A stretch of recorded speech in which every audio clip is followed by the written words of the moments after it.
is no place to escape to. This is the last podcast. On the left. That's when the cannibalism started. What was that?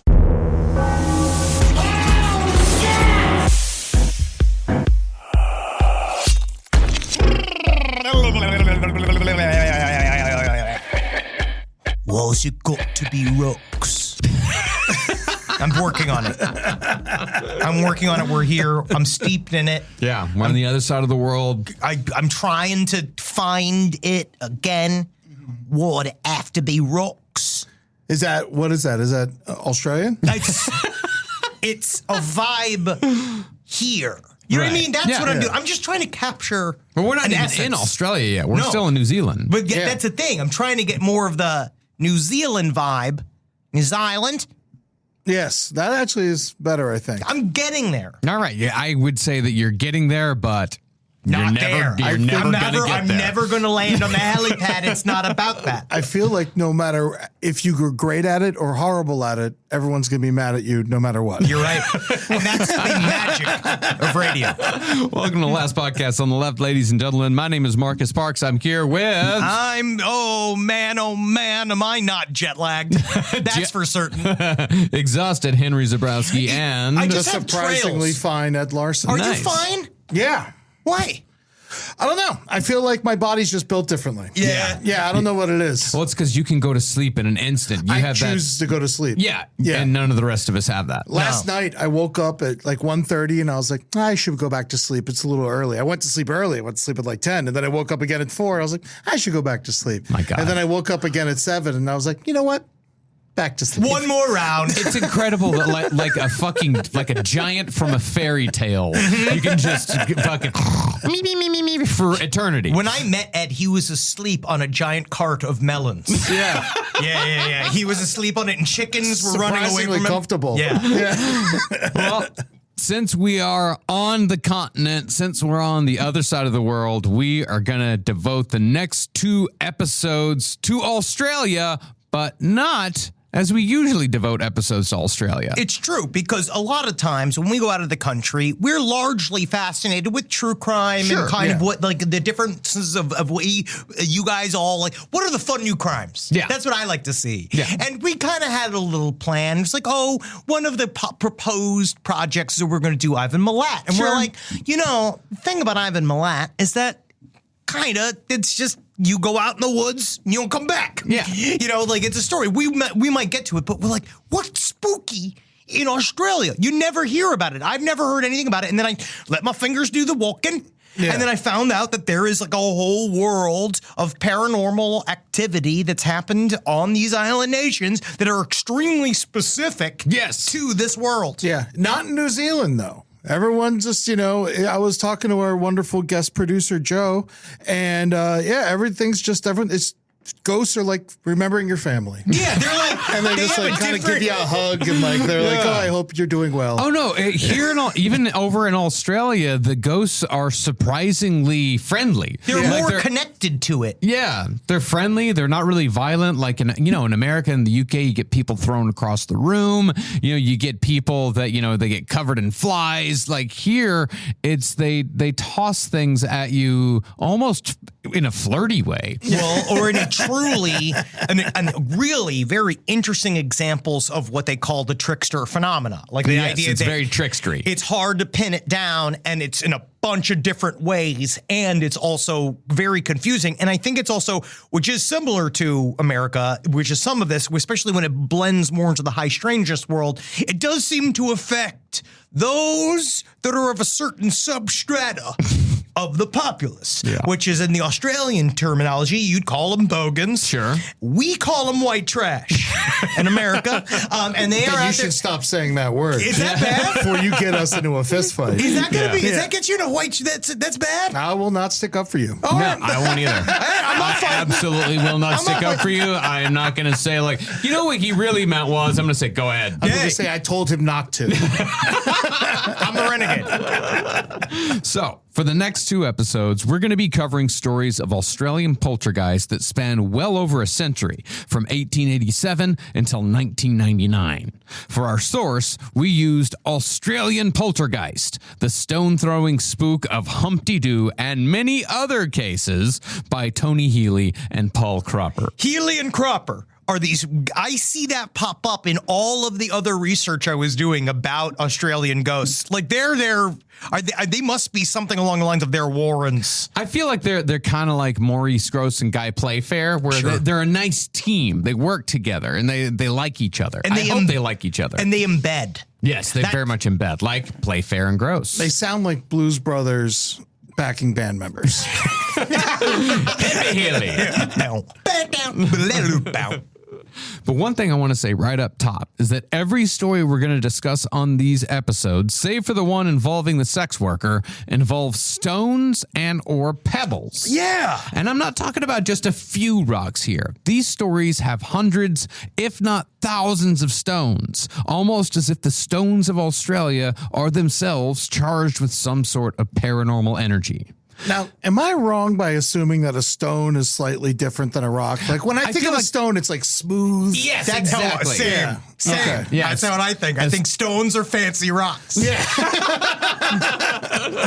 Strangely, though, neither we nor our research assistants could find not only no explanation for this, but not even a question as to why stones were such a central part of so many Australian poltergeist encounters. It's as if Australians never even thought to question why so many of their cases centered around stones. It's bizarre. I honestly wonder if it's just a straight up lack of interest about of just the content in general, just the idea of the paranormal, where they don't and inherently don't necessarily believe it all that much to think about it. But it's weird because every one of the stories involves what they call apports. Yeah. That is like a thing. That's like a term in paranormal work where it's like the idea of something appearing out of nowhere. Think of it in like a poltergeist where shit just kind of falls from the ceiling. Okay, yeah. Yeah, it happens a lot. And then I feel like also we talked with Jeff the Talking Mongoose that was like that. I actually feel weirdly in UK stories, there's a lot of apports. Yes. But it's like normally it's all over the place. It's like keys, like weird objects, personal things. Well, why would they care about ghosts if they like got to deal with all the fucking spiders? Probably that's the problem. If the birds can kill your family, why are you scared of a rock throwing ghost? However, I must say that the repetition of the chosen poltergeist projectile in these stories does nothing to affect their fascination. Personally, I think they add to the veracity of these stories, especially when we get to the more modern stories where scientific readings can be applied to said projectiles. And we're only going to be covering like a few stories here. I read probably 7 or 8 different stories that all involve stones. Yes, I don't know why. Yeah. Well, I have a theory that means nothing. Because there is a fairy character called the Kobold. That it does. From where? It is in a German folklore. But it's the only other thing I could find that specifically said it's a wood sprite that sometimes lives in minerally areas and throws rocks around. Well, I mean, I know the only thing that I can think of is that in Australia, they have the Dream Rock, like out in the where the outback. UFOs hang out. Yeah, the big Dream Rock, it's a big like Aboriginal like place of, a huge place of importance. So maybe that gigantic rock is making all the little rocks go nuts. They don't want to be big rock. That's what you think. They're all like, oh man, that's our aspirational rock hero. But if we're going to be talking stones, there's no better place to start than in New South Wales in 1887 with the story of the Large family. Great name. Yeah, I'm so happy about this. Now, this story occurred in the town of Kooyal, 180 miles northwest of Sydney, at a farm owned by a family with the surname of Large.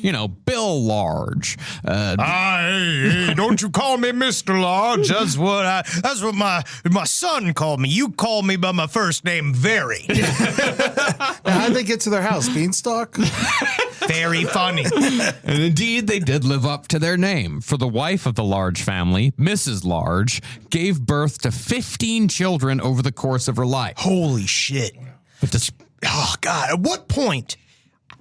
I think that if you get to 12 children, that becomes human trafficking. Like, because then you're just a child factory. Yeah. Well, despite having had 15 births under her belt, reporters reporters at the time of the haunting were always eager to describe Mrs. Large's, quote, classical shape, well-formed body, and beautifully formed head. I don't know if what Pretty. that means pretty. I don't think it means it said specifically the shape of her head was beautiful. Okay. Like, what did it look like? A pair of tits? Wouldn't that be amazing? It was also noted that she had excellent powers of description, and reporters found her to be credible. Therefore, they deemed the poltergeist experiences of the Large family to be legitimate. Now, as most of these stories do, the story of the Large family began with a sustained shower of stones, although they did not rain down on the family's roof. Instead, the stones appeared to fall through the roof and land softly on the farmhouse floor. Nevertheless, reporters called these stones ghostly missiles, even though the projectiles seemed to float through the walls and ceilings, and they did no harm when they bumped into the family. As the Large family put it, it felt as if they were being struck by a bag of feathers. What? That is It's weird. So, like, I'm trying to even imagine what that motion is in my head. So they're saying they're sitting in the living room, they're just watching rocks slowly fall to the ground. Yeah. Inside the house. Very slowly, like it's not necessarily like slowly fall to the ground. It's just it moves at a pace that is slower than you would expect. Then it's not it's not falling, it's floating. Yeah, it's like floating down, but at it's faster than a float, but slower than a fall. Is gravity different down here? It is. Have you not noticed? Now, the arrival of the poltergeist, or the Polt, as Australians call them, or at least that's what in the book they use the term Polt a lot. They're good with nicknames here. They are.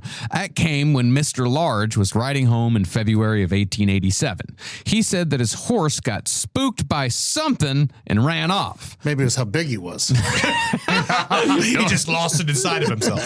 Mrs. Large blamed the spooking on the local children, whom she said were miffed because she'd refused to host a dance party at her house. That also seems to be a very big constant in all of these stories. Groups of children holding adults hostage. And I don't know why. In every one of these stories, there's some group of rapscallion children that run these small towns. They're all scared of them. Yeah. Why is that? I have no idea. I think it's just the tradition is that like maybe in Australia, like it's accepted that like when you're a child, you're allowed to be a monster. And you just band together with other children against the adults? Yeah, and then when you become an adult, it's understood that children are allowed to be monsters, and you let them be monsters, and then when you're an adult, you deal with it, just like adults, when you were a child, dealt with you. Wow. Getting it out of their system. Yeah. Yeah, because, you know, Australians, not violent at all. No, but hey, they're not excitable. Is what he means. But that same night, stones began to fall through the ceiling, flying in unnatural directions and at odd speeds. Interestingly, from what I can tell, some of the behavior of the stones described by witnesses throughout all these stories closely resembles the movements described during UFO sightings. And I have no idea what that means, but you know how UFOs, they say that they move in directions, like it'll move straight up and then it'll turn at an angle that doesn't make any sense. Yes. That no object could actually turn at that speed. And if it was piloted, the person inside of it would be smashed to pieces. Yeah. And these stones sort of moved in that same way, but just slower. It seems, well, they talk a lot. In UFO terms, they use the word display a lot. Like the idea is that when you see something, they know you're looking at them. All right. And so they do a little dance for you. They show you what's going on. A lot of it's they say, if you believe the idea of the trickster phenomenon, the idea is to make it so you do sound like an idiot when you describe it. Yeah. Because they want you to see something that doesn't happen. Yeah. And something that's very difficult to describe. Yes. It almost sounds like they're coming from a portal from another dimension. That's great. It's very like interesting. A stone, rather than stones themselves. You know, where are the stones? Do the stones look like the rocks outside? Yeah. Well, yeah. Okay. See, that's interesting. But then maybe we can go back through that dimension. We can go where Nelson Mandela died in prison. Don't even get we me can get the started. technology. No, we get the free energy technology. Let them in the have their other world. technology. If we deserve the technology, we would have invented it ourselves. We chased it into Berenstain, and nothing's been good ever since. And I don't know who did it, and I think it was Nelson Mandela. I just think if you crack open the stones, you'll see little aliens in there driving them around. That would be incredible. Now, the mysterious appearance of stones continued for 5 days, but that wasn't the only presence the Larges saw.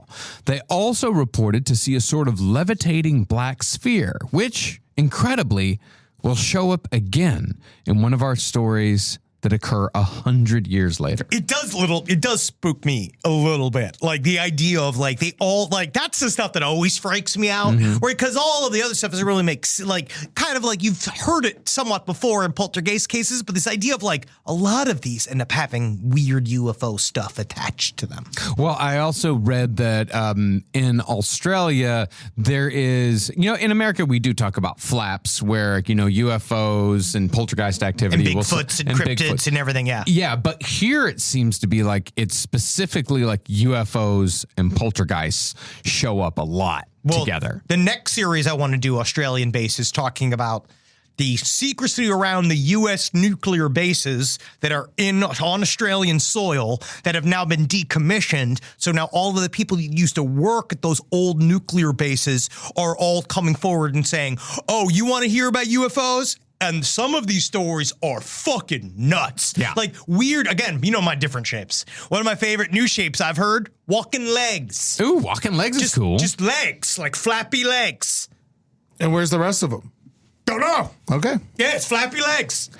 Now, the authors of Australian Poltergeist speculate that the reason why the Polt briefly made its home with the Large family was because there were just so many goddamn kids. Yeah, it just was another one in there. Yeah, and since many of them were adolescents, their close grouping created a small psychic storm which attracted a paranormal entity or phenomenon. Quite possibly, it might be that the Large family was just too large for the poltergeist to handle, and that's why it dissipated after only 5 days. Yeah, and Too Large was actually his brother's kid. Yeah. I'm trying to not. You know what I mean? All in my head. I'm like, if I sound distracted, it's because I'm just running through various large joke puns that I don't want to do. No, I know. Too Large, and he was killed by Puff Large. See? We're stuck in this shit. We're built like this. Help me, God. Why is it like this? Our next story, however, Yes, next story, please. is far stickier and far more aggressive. This is Hold on. So what happened? 5 days. It went away after 5 days. Is what I just said. They just left. Yeah, just left. And that's also another part of Australian poltergeist that I see again and that I saw again and again. They just sort of leave. They fuck off. At some point, they just sort of leave. It's not like in America where they bring in the priests and they start screaming and doing. There are some priests that show up later, but they're very lazy. They all remind me of the guy from Dead Alive. Yeah, they are. Yeah, very much like the guy. I think the guy from Dead Alive. That's of course. Kick ass for the Lord. Yeah, it's of course based here in New Zealand. It's very much like that priest. I love that guy. Yeah. Rise from your grave. Now, this story, the next one, is that of the Guyra Ghost, which occurred in New South Wales in 1921. Now, the Guyra Ghost is one of Australia's most famous poltergeists, a persistent, wall-bashing, stone-throwing entity that tormented a man named William Bowen, his wife, and their children. Particularly, the poltergeist focused its energies on the Bowens' 12-year-old daughter, Minnie. Now, Minnie seemed to be a bit of a Lydia Dietz, as several journalists described her as strange, odd, dark, sullen, peculiar, introspective, and incredibly observant. Maybe they should look in the fucking mirror. It's like a 12-year-old girl. Yeah, they're really paying attention to this 12-year-old. Mm-hmm. She was sultry and sweet. And everything you want. Long legs going all the way up to her ribs. They wrote that she never smiled and had a piercing gaze, but it was also said that many may have had some psychic powers. It was written that she was capable of answering questions before they were asked, and some reporters speculated that because the haunting was so attached to her, no matter how many dozens of people showed up, she possessed an occult power which gave her the ability to, quote, bridge the great gulf between this life and the next. She sounds very interesting. Very interesting person. But the most incredible claim came from Minnie's half-sister. In 2010, she claimed that Minnie had psychokinetic powers and often moved things with her mind. But this was when Minnie's half-sister was 97 years old. So do with that what you will. She'll say anything for attention. Once you're 97 years old, no one's coming around. You're not going to the disco anymore. You're not going to the fuck lounge anymore. You're not 3 more years before you're special again. Yeah, because 97, at this point, people are like, we can't even call the news. How long are we going to deal with you? Because so she's just like, I'll tell you something else. She can use all sorts of mind powers. You're like, whatever, Grandma. All right, we fit the casket already. We bought the tomb. Yeah, do me a favor. Don't get any bigger. Feeling her legs. But back in 1921, Minnie Bowen was the center of one of the most talked about stories in all of Australia. And it all began on what was a seemingly normal April afternoon. It was just a Tuesday. Just a beautiful Tuesday in September. Minnie said that she was walking home when a strange man began chasing her, and he pursued her for a quarter mile, hurling a seemingly endless supply of stones. Interesting. Actually, I think these were more rocks. These than are stones. rocks. These are rocks. These are round. If they hit you, they're gonna cut you. Yeah, and if you're getting tossed by a guy you can see, they're rocks. Yeah. You know, and then, ooh, man, though, that's gotta be scary. Yeah. The man, however, disappeared when Minnie made it home. Later that night, the family heard stones striking the outside walls of the house, and the family assumed that it was the same strange man from that afternoon. They searched the area, but found no one. Now, having an unhinged Australian man chasing your daughter and throwing rocks at your house all night is enough to make any family nervous. Unless you pull him into the family. And like, well, you better marry her. If you want to hit her with a rock, you're going to need to marry this little girl. So the Bowen family contacted their local constables and asked them to guard the house the next night. Shortly after the constables arrived, though, a pane of glass was smashed with what appeared to be a bullet from a .22 caliber weapon, but no bullet was found and no one heard a shot. Mysteriously, the appearance of bullets is another frequent appearance in Australian hauntings. And again, no one knows why or even fucking asks about it. I mean, we covered a story about an older gentleman that we did not know. So people were suffering. I guess this town, it was something like 12 years of random broken windows. They didn't know what was going on until they finally centered in on this 80-something-year-old man that had a professional slingshot, and he used to sit in his backyard and shoot his slingshot into the sky out of pure rage of being still alive. And the moment he had to stop, what happened? He died, right? It's because they cut off the one thing he did, like if he took my father's cigarettes away. Yeah. Right? But the problem is that has a high population density. So if you shoot a slingshot up, you're going to hit a bunch of people. This is more isolated. So I don't know if it's just getting sniped by rocks. See, I think all of Australia is haunted, and they just don't give a shit. They're just too busy They're just drinking. like, they're like, it doesn't bother me. Yeah. Now, the next night, the local sergeant joined the constables along with 4 civilians to guard the Bowen home. But despite them covering every angle they could, stones still managed to hit the house without anyone seeing who threw them. The next night, 10 people came to keep watch, but this seemed to only energize the poltergeist. A window was smashed at 7:30 p.m., and over the course of half an hour, 20 stones struck the house, including one stone half the size of a brick. That's Half a brick! That's the biggest big old stone. stone. That's a big stone.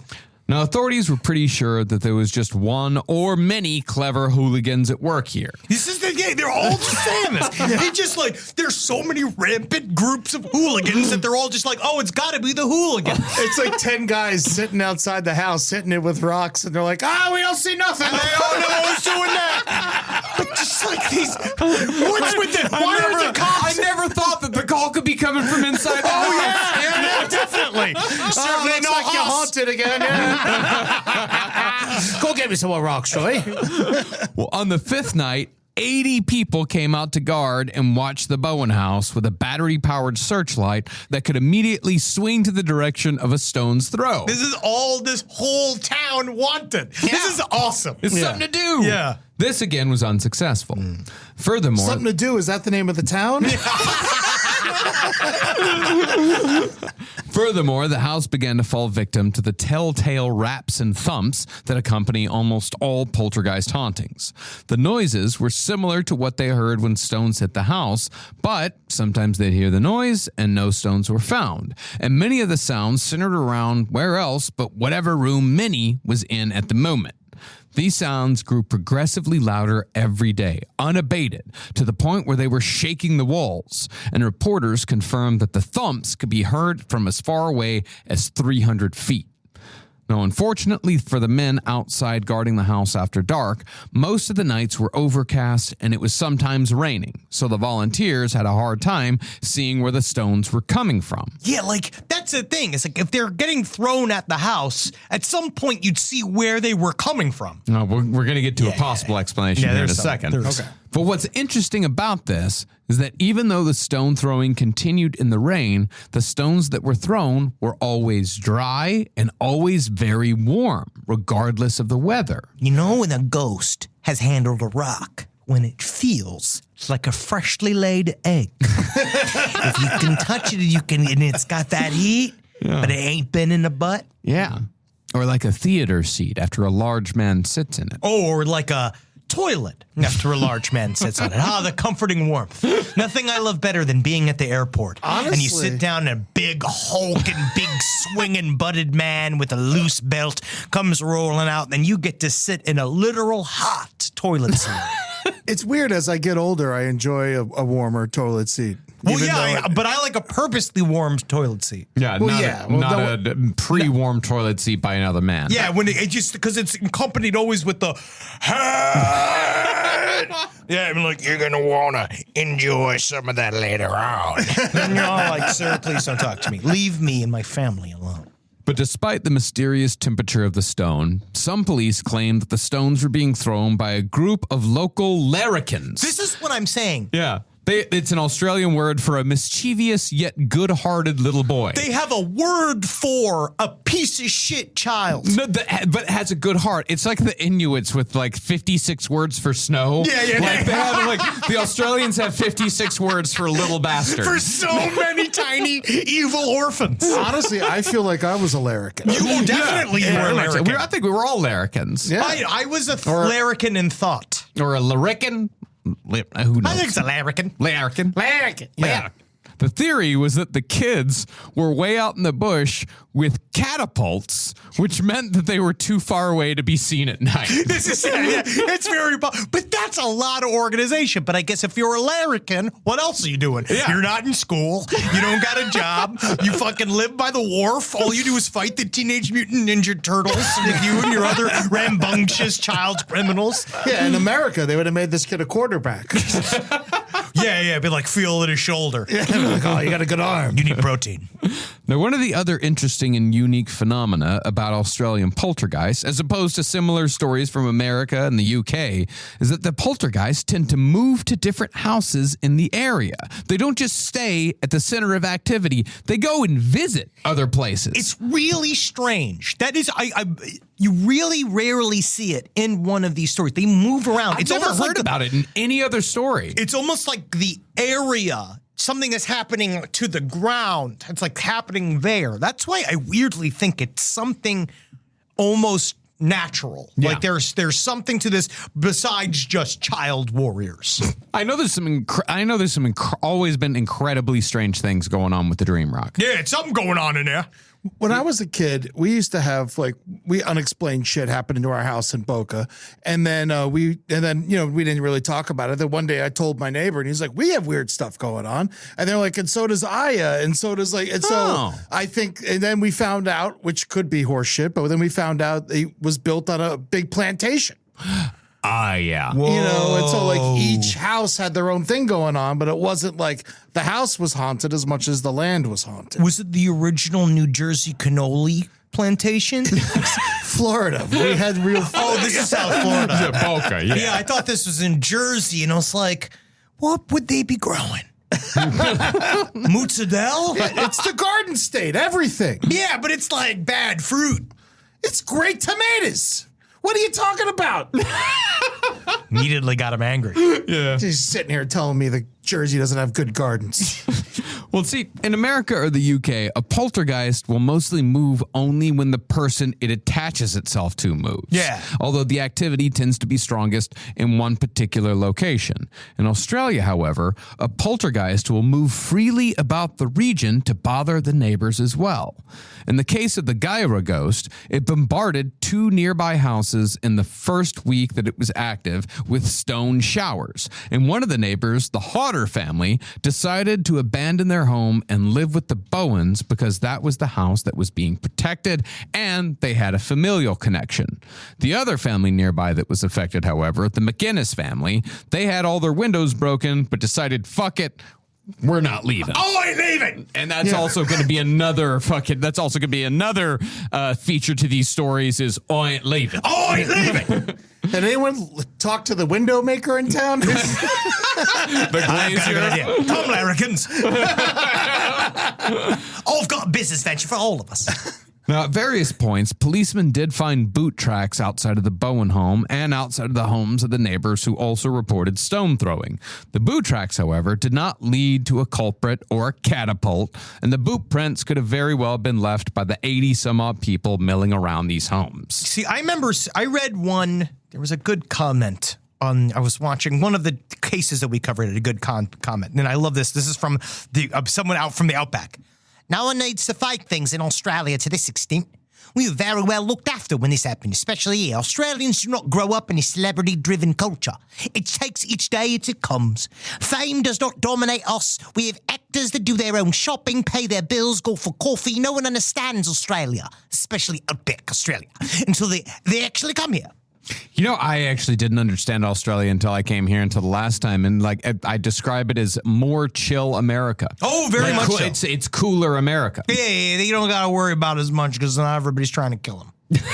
I was walking around last night and I was just like, I don't think anything's going to happen to me. You're and the that's most always in the back of my head. You're the always in most America. dangerous man in this city right now. I said that to Julie. I was like, I feel like they're going to lock me up. Yeah. I would.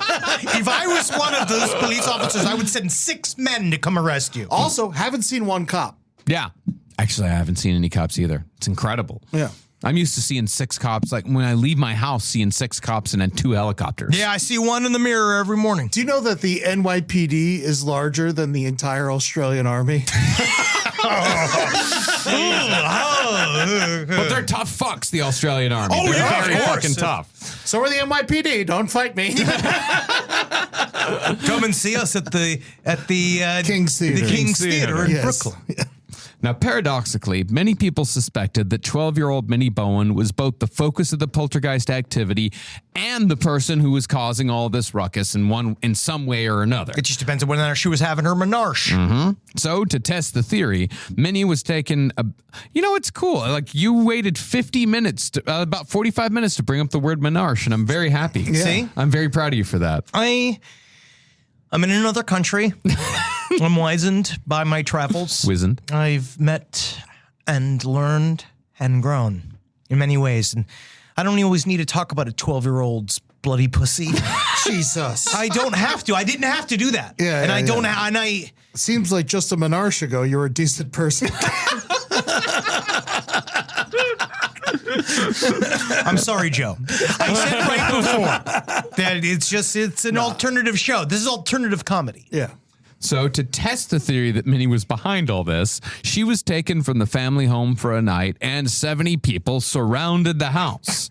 No stones. I love the experiment. Yeah, the experiment's Like, get her the fuck out of here. arrest her. We're going to go out there and we're going to watch the rocks. Man, TV must suck in Australia. Like, Yeah, this is dude. 1921. There's Oh, okay. no- Oh, so everyone's just doing it. Yeah, this is awesome. Yeah, they don't even have radio, probably. Yeah, no. No stones were thrown and no noises were heard on the night Minnie was gone. But just as soon as Minnie returned the next day, a stone passed through her bedroom window and landed on her bed. That was followed by 30 more stones that showered the house as police frantically swung their searchlight around to spot the larrikin behind it all. That's got to be frightening at this point. Yeah. You're the police. You can't do anything about these ghost larrikins. You are stuck. You're just watching. You're like, these children got to be somewhere out there. And it's like, that's crazy. Why? They're all afraid of the children. Yeah. I don't know if they're afraid of the children. I think they want to catch the children. I think it's a game. It's like a cat and mouse thing. I'm terrified of children personally. Yeah. Because they could just do whatever you want to them and you can't beat them up. Nothing. You Yeah. can't do anything. And it's a scam, dude. Yeah, it is. And those kids know it. No. They know that they can do whatever you want. They can kick you in the nuts. They go, oh, he's a pedophile. Yeah. Oh, he's a pedophile. And then everybody's going to jail. 16-year-olds, there's nothing scarier. No. Nothing in this world scarier. But that's the things that we keep talking about, like how kind of cute Australia. And this is we did Snowtown 3 months ago. Yeah. That was not cute. That was not. That was horrific. Yeah, that's not cute. Yeah. Catherine Knight, not cute in any way.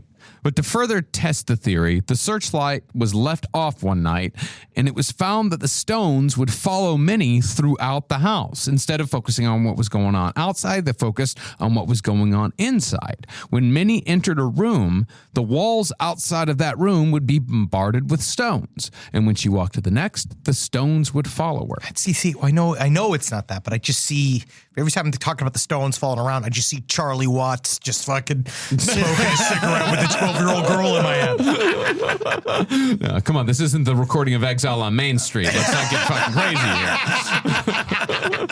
here. Now, by week 2, a skeptic named Dr. Harris decided that he was going to drive out to Gyra and expose this whole story as a hoax. So he and a group of his friends, fellow skeptics all, surrounded the house all night and at times hung around inside the house and watched the Bowens sleep. Go to sleep. Go to sleep. Go to sleep. I'm so skeptical of you. Sleep now. I can tell your eyeballs aren't moving inside of your little skulls. That's how I know you're dreaming. Harris kept a close eye on Minnie in particular the whole night, and when no stones were thrown, he declared his mission a success, and he promptly left, saying that he had somehow, quote, chloroformed the spook. Chloroform the Spook is actually my favorite REM album. Thank you. HenryZabrowski.com. No, again, and another difference between American and Australian hauntings, and this is a bit of a surprise, I've never heard of an American story in which someone bought a gun to protect themselves from a ghost, but that's what happened in Gyra. Because they already had the gun. It was handed down. You didn't need to go out and buy one. It's in your house. Yeah, this is my ghost gun. This is my dog gun. This is my cup gun. This is my wife gun. This is my me gun. You're the last one they'll ever use. 2 weeks after Minnie was chased by that mysterious man, a neighbor got herself so worked up that she bought a revolver and kept the loaded weapon on a shelf where her 2 young children could easily reach it. I think she wanted it to be like an easy reach as well, but when your 5-year-old could reach it. Well, I think it sounds like that was what you wanted. She's like, in case you need the gun, here's the gun. You can use it anytime. The bullets are in it. Yeah. Only shoot ghosts. Yeah, it's just like, all right, mommy. Which is like the worst thing the larrikins need is to get armed. Yeah. Because then all of a sudden he's going to take the gun. He's going to give it to the larrikins, and now they got a gun. Nah, he just used it to shoot his sister in the face. Wow. But she lived. Hey! She's not going to be a model anytime soon, but she lived. Well, as far as the mother went, she became ill soon afterward, which is attributed to a bad case of the nerves. As far as William Bowen went, he developed a habit of running outside and firing his gun in the air several times whenever the stone throwing or the knocking started, presumably to chase away the larrikins, but it never once worked. Because I feel like if you're shooting guns at a larrikin, they're going to stop with the funs and games. But he's only shooting in the air. And look, there's no tittering. Then the bullets are going to come back down on the house and they're going to think it's stone. But you don't think a larrikin at some point wants the credit? Like, they want to be known. I think a larrikin is not going to just do I this feel like in a larrikin does it for the love of the game. Oh, yeah, they take it to the grave. I guess so, but then a larrikin eventually becomes an adult. Now, at one point, it did seem like someone came up with a solution, even if it was temporary. This is the weirdest part of the story. One day, a small, dark man that no one in the area knew suddenly appeared on the Bowen farm and told everyone to gather all the stones that had been thrown in a big pile and burn them. And everyone present excitedly followed the small, dark man's instructions. Hey, man. And while it did work for a bit, the stone throwing resumed a couple of days later. Can you burn rocks? I mean, think you can make them hot. Yeah, you can put them in a fire. Yeah, but I don't think you can't. Nothing happens. Yeah. They get real hot. Yeah, and then you wait, and then a couple days go by, and you grab the stones, you start throwing them in the house again. See, that's what happens when larrikins grow up. That's what this guy is. Now, the Guyra Ghost certainly attracted skeptics, but it also brought in its fair share of spiritualists. The one who seemed to make some headway was a spiritualist named Ben Davy, who was also a member of Madame Helena Blavatsky's Theosophical Society. Cool. Now, the point of a spiritualist is that they're supposed to have the ability to communicate with the dead. So after a conversation with each member of the Bowen family, Ben Davy thought that Mrs. Bowen had provided the most promising lead. Davy discovered that Mrs. Bowen's daughter from a previous marriage, 21-year-old May Hodder, had died the previous January from a congenital heart defect, leaving behind an infant son named Clifford, who was now 18 months old. You never hear of an infant named Clifford anymore. You really don't? Yeah, like Cliff. I haven't seen a Clifford. I haven't seen a Rodney in so long. Rodneys are great, but they're all larrikins. All Rodneys are A larrikins. 6-year-old Rodney is Watch going to on him. hold you Stay at away knife from my point. daughter. Yeah, he's going to carjack you. My name's Rodney. Yeah, I'm 9. Clifford, the great Martin Short film, The highly underrated, incredible Martin Short film. total larrikin. Utterly the biggest larrikin in the world. God, you know who were some horrible larrikins was that Dylan Klebold, Eric Harris. Some of the worst larrikins society's ever seen. That's who we gotta start. That's how we gotta start labeling. Well, the connection here was that the 12-year-old Minnie had been charged with taking care of little Clifford after May Hodder had died, which some believe aggravated her already charged pubescent psychic energy. Furthermore, if you'll remember, the Hodder family had experienced activity the first week as well and had moved in with the Bowens. Oh shit, that's right. Yeah, so they are like it's all just connecting back to each other. Now, looking at the skeptic side here, because I'm not big on spiritualists. No, they're mostly full of shit. Yeah. And the idea of spiritual technology, we did a thing a long time ago on spiritual technology, which is they worked on, but Well, the spirit, I mean, but that's a whole different fucking, that's a whole different thing. I mean, spiritual technology, like, I mean, I guess I did use those rods. The dowsing rods. The dowsing And then- rods, which is a form of, but tarot and Ouija boards. all that shit, sure. But I don't believe in the, is there somebody here who had someone who died whose name starts with a B? They're Yeah, they're just gonna always ask questions until they find the yes, answer. those guys are Exactly. always not. That's not real. That being said, as a skeptic, a band of skeptics, I don't like them either. Yeah, because they're when the I'm biggest assholes on earth. Yeah, dude, I'm skeptical of a skeptic that has friends. Yeah.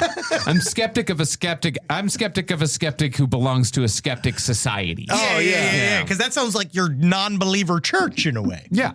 Well, it could be that when the Hodders moved in, they introduced the idea that the ghost may be that of May Hodder. And Mrs. Bowen was led to this conclusion by the spiritualist because that's just what spiritualists do. And they create a narrative. They Yeah. believe that this makes sense. But, you know, when it comes down to it, I actually just read a really interesting article from 1972 called Are Poltergeists Living or Are They Dead? And a lot of their work really just shows it's extremely different than a quote-unquote intelligent haunting or a residual haunting. It's something else entirely, which I still think is human-based. Yeah.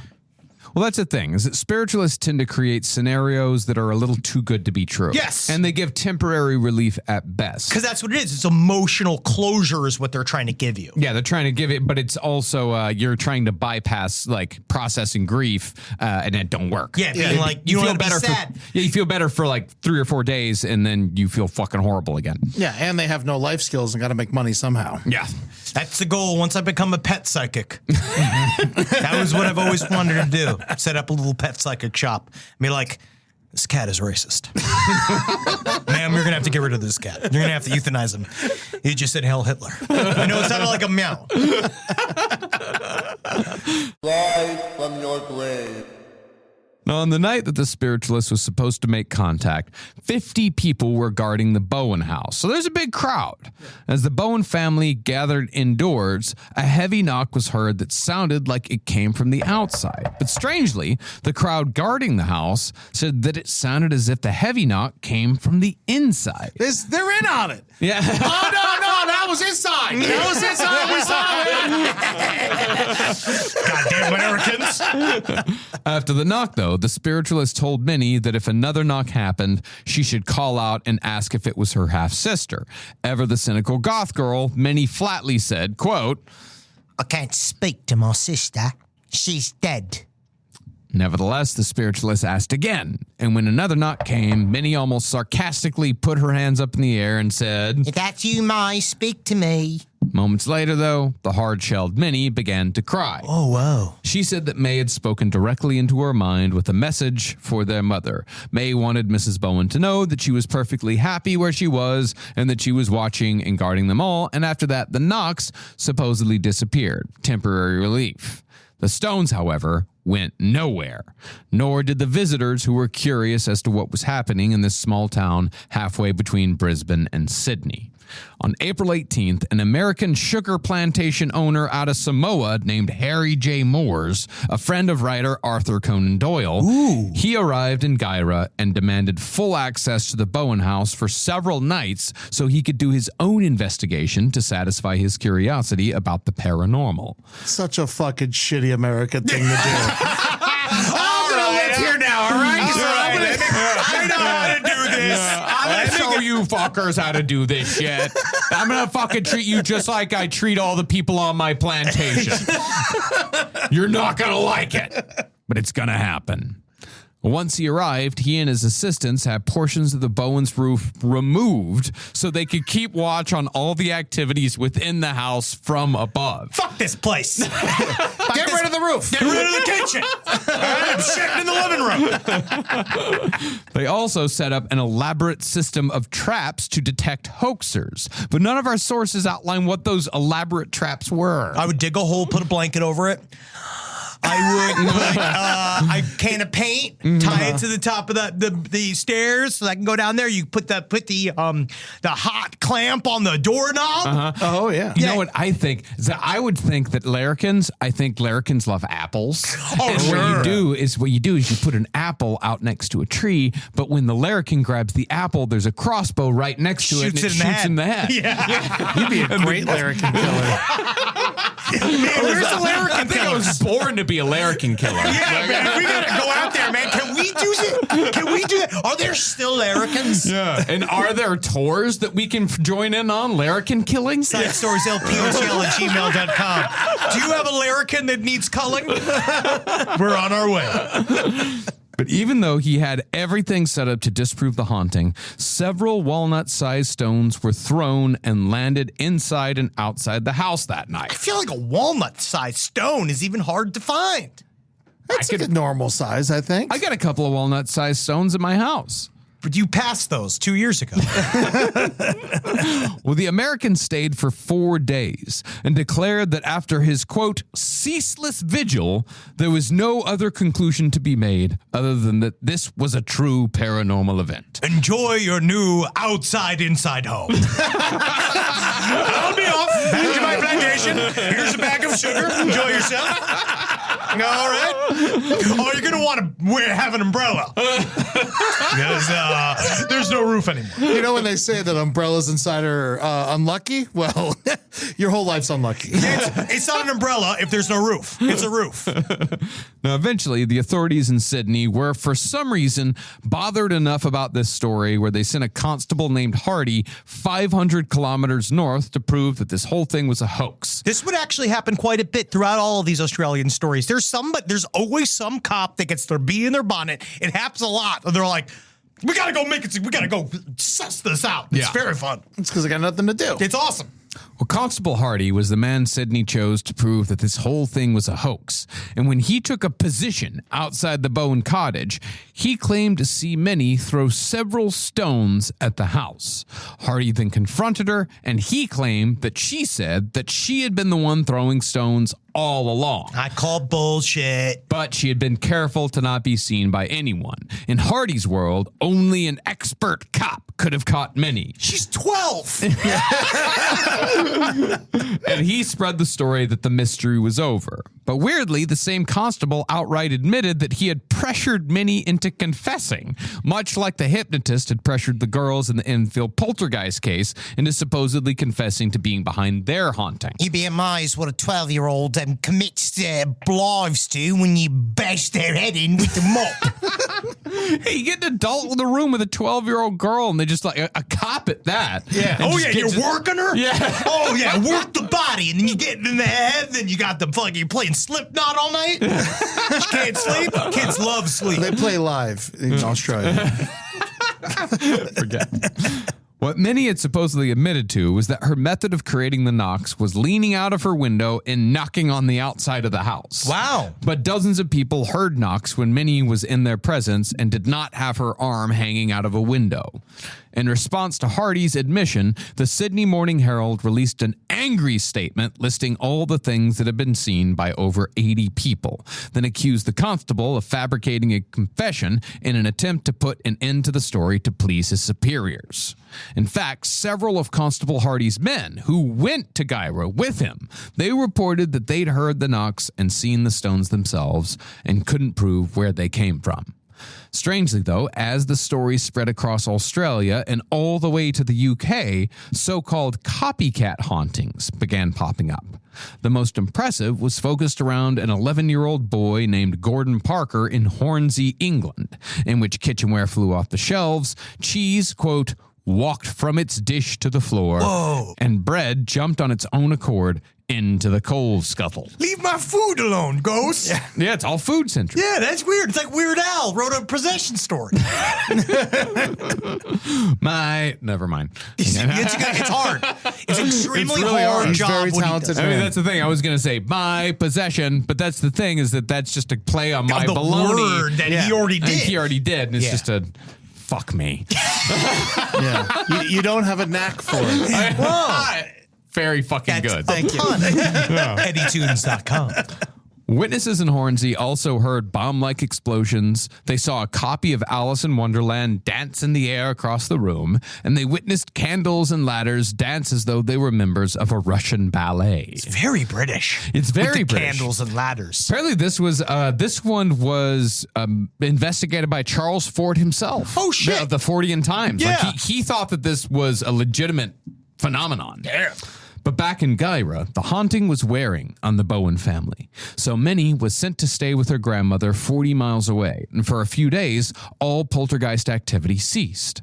From what it seemed, though, the poltergeist just had to take a little time to catch up to Minnie, almost as if it had to walk. Because within a few days, the poltergeist had found her, and the stone throwing and the knocks continued at her grandma's house. Some of the knocks shook the walls hard enough that tchotchkes fell from the cupboards. And later, a neighbor slammed his full weight into the wall on the other side of the cupboard, but could not create enough force to even rattle any He's fucking God. Okay, here's what I'm going to do. I'm going to run in the wall as hard as I can. And we're going to see if any tchotchkes falling out. All right. 1, 2, 3. Tony, we don't need this. I'm going to try again. No, Tony, please, for the love of God, stop it, all right? Tony!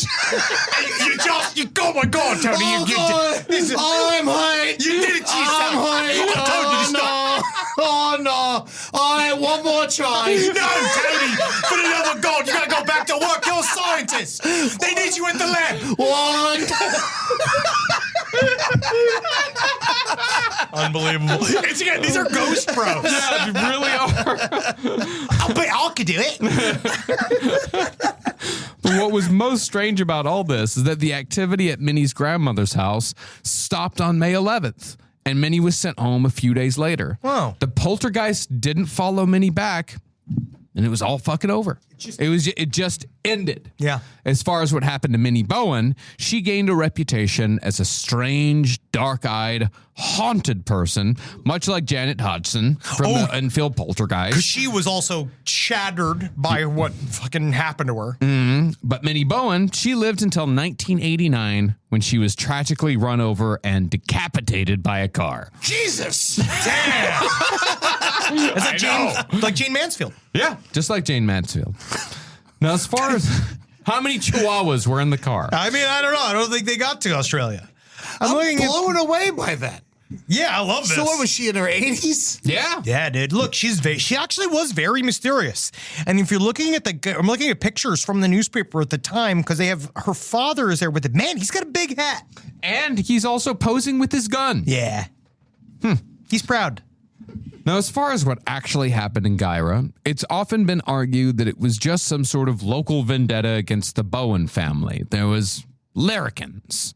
But there is no narrative, evidence, or history that would make this plausible. No one had a problem with the Bowens. My only thing with groups of larrikins is that I just feel like they'd leave traces behind. Yeah. Like candy bar wrappers, skateboard wheels. Fish heads. Yeah. That's why fish heads. I was going to say fish heads. Like, why do I think about them with a bunch of weird fish skeletons? I just go to Tom Sawyer Huck Finn. Yeah. Well, another possible explanation was that Minnie, a 12-year-old raising her recently dead half-sister's 18-month-old son, she was just angry, and she put on the 2-month-long poltergeist show as a way to regain control over her life and have someone else take care of the baby for a while. But it was just, I mean, this was just way too coordinated and way too insane for one 12-year-old girl to pull off without 80 people noticing. I feel like the same thing with the Enfield Poltergeist. It's very similar in that way, where it's just too coordinated. It's too sophisticated a scam for a child to do. And every time that the girls tried faking something, it was in obvious. Enfield, they were caught immediately. It was just so obvious. But the problem is, like we'll see with the next episode too, is how often these people show up to catch what is an essentially uncatchable phenomena. Yeah. And so they're desperate to prove it's real, so they fake it when the experts show up to get them to pay attention to it, and then the whole thing's busted. Yep. But tellingly, in the weeks, months, and years following the Guyra Ghost story, quite a few people tried recreating the kind of poltergeist activity that centered around Minnie by throwing stones at people's houses. I do it myself. It's the same thing. All you gotta do is run as fast as you can. Tony, we don't need any more proof that it can happen. One. Tony, you're broken beyond repair. Most were caught and fined. One young man in Brisbane got away with it for weeks before he was caught. But to give you an idea of how much this story caught the imagination of the Australian people, an arsonist in Sydney, 500 kilometers away, set 7 fires in one day and several more in the days following. And both the public and police were quick to blame the Guyra Ghost. I don't know why. I just think they're just like, it wasn't me. Yeah. And a fun coda to this story, though, a crew of filmmakers visited Gyra and made a silent movie about the event in 1921 while the haunting was still very active. No copies of the movie survived, and it's only known to exist because a promotional poster was found in the Australian National Film and Sound Archive. The film was actually a comedy, directed and starring an actor named John Cosgrove, who was described as fat, jolly, and rubicund. Yeah. Do you know rubicund? I don't know Rubicund that. means fat and jolly. No, it means ruddy. Like both of you Red. are quite rubicund. What are you saying? that we could have starred in this movie. So you have red faces. Pink. You are more pink. Ed, you're more Rubicon. Yeah, You're no, sunburned. no. Yeah, no. I'm red now. Well, the character that this guy played, it was named Sherlock Doyle. He was based off of the sugar plantation owner. The American who figured it all out. But it seems like Cosgrove was one of the only actual actors in the movie. The rest of the cast was mostly made up of the actual members of the Bowen family, so including the deeply haunted many, who, along with the locals, all played themselves. Cosgrove actually asked William Bowen if he could film him throwing a stone, but Minnie's father refused. He rightly believed that if people saw him throwing a stone, they would assume that the whole thing had been a hoax, and that was the last thing he wanted. And that is where we will pick back up next week for more stories of Australian poltergeists, including the story of not a haunted brothel, but a haunted sex worker. Ooh. And of course, the full story of the haunting at Humpty Doo. Man, we going to be spending a lot of time at the do. You are so excited about Humpty Doo. He just likes the name. You've Of been course. talking about it for like a month and a half. Humpty Doo is fun, man.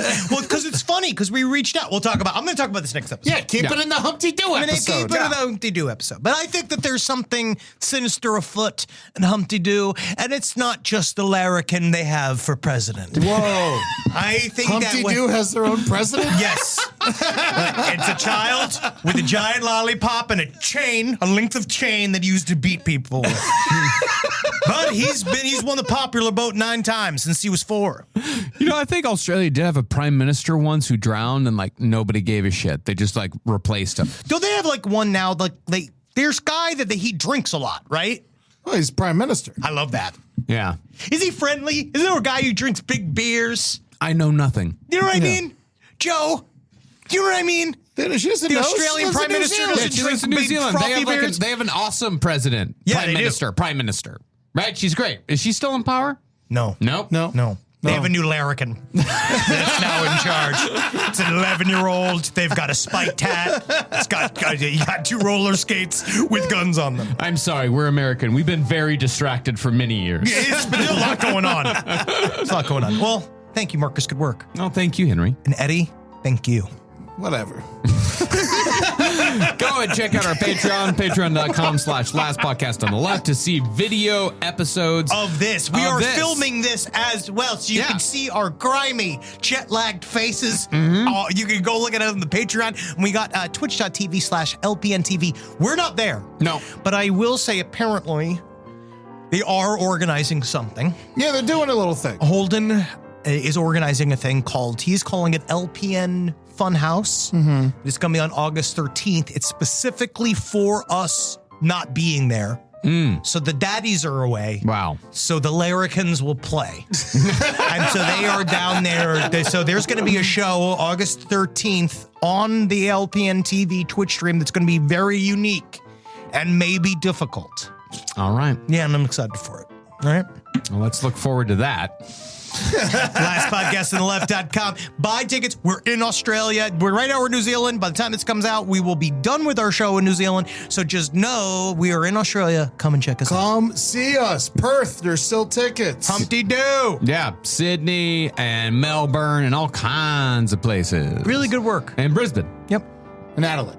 And Adelaide. I love Adelaide. I do. Adelaide's a great fucking town. Well, hail Satan. We'll see you soon. And Helgeen. Hail Larrikins. Yeah. Fucking every single one of them. I just want to be around them. I guarantee our next fucking show there's just going to be a bunch of fucking horrible throwing children rocks at throwing us. rocks Yeah, at us. kids with fucking spinny hats and evil freckled grins.